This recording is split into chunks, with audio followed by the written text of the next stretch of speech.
Bonjour, on va répondre aujourd'hui à la question, est-ce que c'est mieux de livrer à vélo ou en voiture quand on est livreur Uber Eats? On va voir les avantages et les inconvénients pour que vous puissiez voir ce qui vous convient le mieux. Alors, en vélo, quels sont les avantages? Un coût réduit, il n'y a pas de frais d'essence, il n'y a pas de frais d'assurance, il n'y a pas de frais d'entretien de voiture. C'est écologique, ça réduit l'empreinte carbone, c'est respectueux de l'environnement. La circulation est facile, c'est plus rapide dans les zones urbaines qui sont denses et ça permet d'éviter les embouteillages. Pour la santé physique, faire un exercice régulier, l'amélioration de la forme physique, c'est toujours bien. Il y a un stationnement qui est beaucoup plus aisé puisqu'il y a moins de difficultés pour se garer à proximité des restaurants et des clients, même si bien sûr il vous faut un antivol. Et ça permet de prendre les petites courses sur des petits trajets rapidement. Les inconvénients en vélo. Alors, il y en a plusieurs. Les conditions météorologiques, bien sûr, puisque vous êtes exposé directement aux intempéries, froid, pluie, chaleur. Et le problème, c'est qu'il y a un risque de course qui devienne froide si, par exemple, vous devez aller livrer 3 kilomètres plus loin. Alors qu'en voiture, il n'y aurait pas ce souci. Ou alors, s'il fait trop chaud, les glaces fondent rapidement si vous faites 3 kilomètres. Le temps de le faire. Ensuite, il y a une portée limitée, puisque c'est moins efficace pour les longues distances ou les livraisons éloignées. Donc, vous êtes obligé d'accepter que des petites courses. Donc, ça peut être plus compliqué. Capacité de charge, forcément en vélo, vous avez moins de capacité de transport pour des commandes volumineuses ou multiples, les fameuses, doublettes. Il y a aussi un risque de renverser les boissons puisque les trottoirs, les plaques d'égout, c'est très compliqué de garder les boissons froides, dans un sac en vélo. Donc il y a pas mal d'accidents là-dessus. Fatigue, physique aussi, ça peut être épuisant sur de longues périodes ou pour de nombreux kilomètres.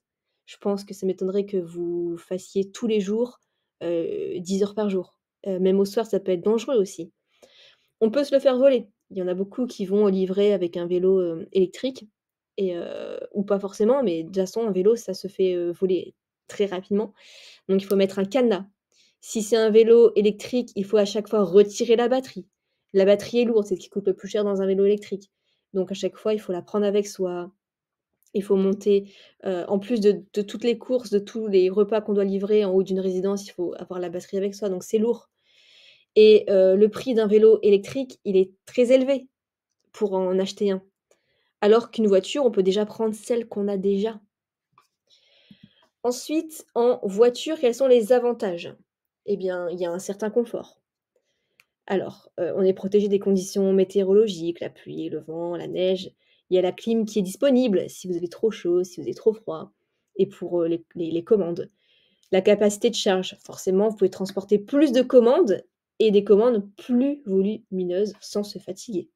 Il y a une portée étendue, puisque c'est plus efficace pour, faire des longues distances et les livraisons en périphérie et du coup être payé plus cher. Forcément, il y a moins de fatigue physique puisque conduire, c'est moins fatigant que de pédaler. Ça permet aussi de mieux conditionner le repas, protéger du froid ou du chaud avec la clim ou le chauffage et le repas sent meilleur puisqu'en vélo, il y a toute la pollution, donc le repas, sent différemment ou alors perd son odeur en vélo. Et le coffre aussi peut servir d'abri pour les clients, puisque, si vous mettez votre sac, Uber Eats dans le coffre, vous l'ouvrez, le client est là, il vous attend et s'il pleut, bah, le coffre peut servir d'abri, alors qu'en vélo, c'est pas forcément le cas. Et les inconvénients en voiture, c'est que forcément, le plus gros inconvénient, je dirais, c'est le prix de l'essence. Puisque vous pouvez faire quand même si vous travaillez tous les jours, 8 heures par jour, vous pouvez être facile à 150 € d'essence par jour. Donc par le mois dans le mois, ça peut vite monter à 500, donc ça, faut en avoir conscience. Forcément, il y a l'assurance voiture, il y a l'entretien du véhicule, surtout l'amortisseur et la vidange qu'il y a à faire plus régulièrement. Donc ça, c'est à prendre en compte aussi. Les embouteillages, ça dépend les villes, mais le temps de livraison est potentiellement plus long dans les zones urbaines denses. Difficulté de stationnement. Vous pouvez perdre du temps, même beaucoup de temps à chercher une place de stationnement et parfois même les places de stationnement sont payantes ou alors il faut mettre le disque bleu. C'est très compliqué et souvent, les personnes veulent qu'on les livre à leur porte en résidence au 6e étage, donc vous avez pas le choix, vous pouvez pas attendre devant un garage. Vous devez vraiment trouver une place pour vous garer, donc c'est compliqué. L'impact environnemental, forcément, ça contribue aux émissions de CO2 et à la pollution de l'air. C'est souvent aussi votre voiture personnelle, hein, vous n'allez pas forcément acheter une voiture spécialement pour faire, des livraisons. Mais il faut faire quand même en sorte que, le véhicule soit le plus neutre possible. Donc, à chaque fois, il faut enlever vos affaires personnelles, la poussette, de l'enfant, les manteaux, et cetera. Et Uber Eats, en voiture demande la licence de transport de marchandises, même s'il dit que c'est indispensable et non obligatoire.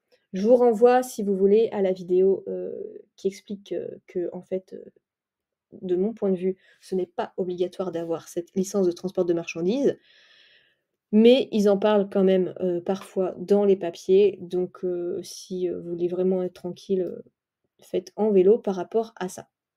Si vous avez la moindre question, n'hésitez pas à la poser en commentaire et j'espère que selon, ce que vous préférez, ça vous a, aidé pour savoir les points négatifs et les points positifs et que vous avez su vous positionner.